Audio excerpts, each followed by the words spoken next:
ಗೃಹಲಕ್ಷ್ಮಿ ಯೋಜನೆಯ 24ನೇ ಕಂತಿನ ಹಣ ಇದೇ ಶನಿವಾರದ ಒಳಗೆ ಬಿಡುಗಡೆಯಾಗಲಿದೆ ಎಂದು ಸಚಿವೆ ಲಕ್ಷ್ಮೀ ಹೆಬ್ಬಾಳ್ಕರ್ ಮಾಹಿತಿಯನ್ನು ನೀಡಿದ್ದಾರೆ.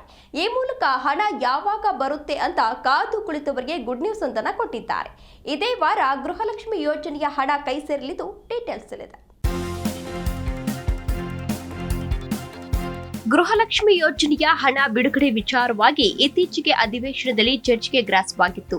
ಗೃಹಲಕ್ಷ್ಮಿ ಯೋಜನೆ ಹಣ ಬಿಡುಗಡೆ ಆಗುತ್ತದೆ ಎಂದು ಕಾಯುತ್ತಿರುವ ಮಹಿಳೆಯರಿಗೆ ಇದೀಗ ಮಹಿಳಾ ಮತ್ತು ಮಕ್ಕಳ ಕಲ್ಯಾಣ ಇಲಾಖೆ ಸಚಿವೆ ಲಕ್ಷ್ಮೀ ಹೆಬ್ಬಾಳ್ಕರ್ ಗುಡ್ ನ್ಯೂಸ್ ಅನ್ನು ನೀಡಿದ್ದಾರೆ. ಈ ಶನಿವಾರದ ಒಳಗಡೆ 24ನೇ ಕಂತು ಬಿಡುಗಡೆಯಾಗುತ್ತೆ ಎಂದು ಅವರು ತಿಳಿಸಿದ್ದಾರೆ. ಮಾಧ್ಯಮದವರೊಂದಿಗೆ ಮಾತನಾಡಿದ ಸಚಿವೆ ಲಕ್ಷ್ಮೀ ಹೆಬ್ಬಾಳ್ಕರ್, ಈಗಾಗಲೇ 24ನೇ ಕಂತಿನ ಹಣ ಬಿಡುಗಡೆಗೆ ಹಣಕಾಸು ಇಲಾಖೆ ಒಪ್ಪಿದೆ. ಇದೇ ವಾರ ಗೃಹಲಕ್ಷ್ಮಿ ಯೋಜನೆಯ ಹಣ ಬಿಡುಗಡೆಯಾಗುತ್ತದೆ ಎಂದು ಮಾಹಿತಿ ನೀಡಿದ್ದಾರೆ. ಇನ್ನು ಸತ್ತವರ ಖಾತೆಗೂ ಗೃಹಲಕ್ಷ್ಮಿ ಯೋಜನೆ ಹಣ ಸಂದಾಯ ವಿಚಾರವಾಗಿ ಮಾತನಾಡಿದ ಅವರು, ಈ ಬಗ್ಗೆ ಸಿಎಸ್ ನೇತೃತ್ವದಲ್ಲಿ 2 ಬಾರಿ ಸಭೆಯನ್ನ ಮಾಡಲಾಗಿದೆ. ಸತ್ತವರ ಅಕೌಂಟ್ಗೆ ಹಣ ಸಂದಾಯವಾದರೆ ತಕ್ಷಣ ಗೊತ್ತಾಗಲ್ಲ. ಈಗ ಸಾಫ್ಟ್ವೇರ್ ಅಭಿವೃದ್ಧಿ ಅಳವಡಿಕೆ ಮಾಡಿದ್ದೇವೆ. ಮರಣ ಪ್ರಮಾಣ ಪತ್ರಗಳನ್ನು ಅಂಗನವಾಡಿ ಕಾರ್ಯಕರ್ತರು ಪರಿಶೀಲನೆಯನ್ನ ಮಾಡ್ತಾರೆ. ಹೀಗಾಗಿ ಅದನ್ನ ಸದ್ಯಕ್ಕೆ ತಡೆ ಹಿಡಿದಿದ್ದೇವೆ. ತಪ್ಪಾಗಿ ಸಂದಾಯವಾಗಿರುವ ಹಣವನ್ನ ವಾಪಸ್ ಪಡೆಯುವ ಹೊಣೆಗಾರಿಕೆಯನ್ನ ಕೆಲ ಬ್ಯಾಂಕ್ಗೆ ಸೂಚನೆಯನ್ನ ಕೊಟ್ಟಿದ್ದೇವೆ ಎಂದರು. ಗೃಹಲಕ್ಷ್ಮಿಯ ಕಂತು ನಾವು ಕಂತು ಅಂತ ಹೇಳ್ತೀವಿ. ಇದು ಡೈರೆಕ್ಟ್ ಬೆನಿಫಿಷರಿಗೆ ಅಮೌಂಟ್ ಅನ್ನು ನಾವು ಟ್ರಾನ್ಸ್ಫರ್ ಮಾಡ್ತೀವಿ. DBT ಮುಖಾಂತರ ಮಾಡ್ತೀವಿ. ಇದರಲ್ಲಿ ಯಾವುದೇ ಮಧ್ಯವರ್ತಿ ಹಾವಳಿಲ್ಲ. ಇಲ್ಲಿಯವರೆಗೆ ಗೃಹಲಕ್ಷ್ಮಿ ಯೋಜನೆ ಪ್ರಾರಂಭ ಆಗಿ ಇಲ್ಲಿಯವರೆಗೆ ಇವತ್ತಿನವರೆಗೆ 23 ಕಂತುಗಳು ಹೋಗಿದ್ದಾವೆ.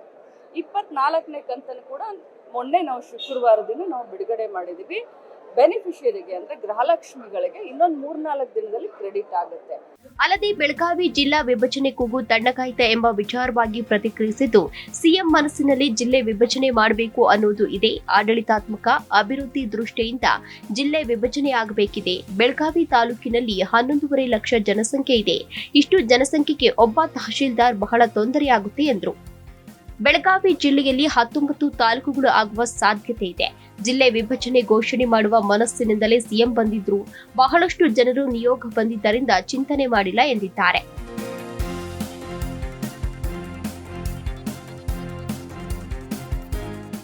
ಪ್ರಮುಖವಾಗಿ ಗೃಹಲಕ್ಷ್ಮಿ ಯೋಜನೆ 24ನೇ ಕಂತಿನ ಹಣ ಬಿಡುಗಡೆಗೆ ಸರ್ಕಾರ ಮುಂದಾಗಿದೆ. ಈ ಶನಿವಾರದೊಳಗೆ 24ನೇ ಕಂತಿನ ದುಡ್ಡು ಫಲಾನುಭವಿಗಳ ಖಾತೆಗೆ ಸೇರಲಿದೆ. ಇದು ಸಹಜವಾಗಿಯೇ ಫಲಾನುಭವಿಗಳ ಮುಖದಲ್ಲಿ ಮಂದಹಾಸವನ್ನ ಮೂಡಿಸಿದೆ. Desk bureau, Zee Kannada news, Bengaluru.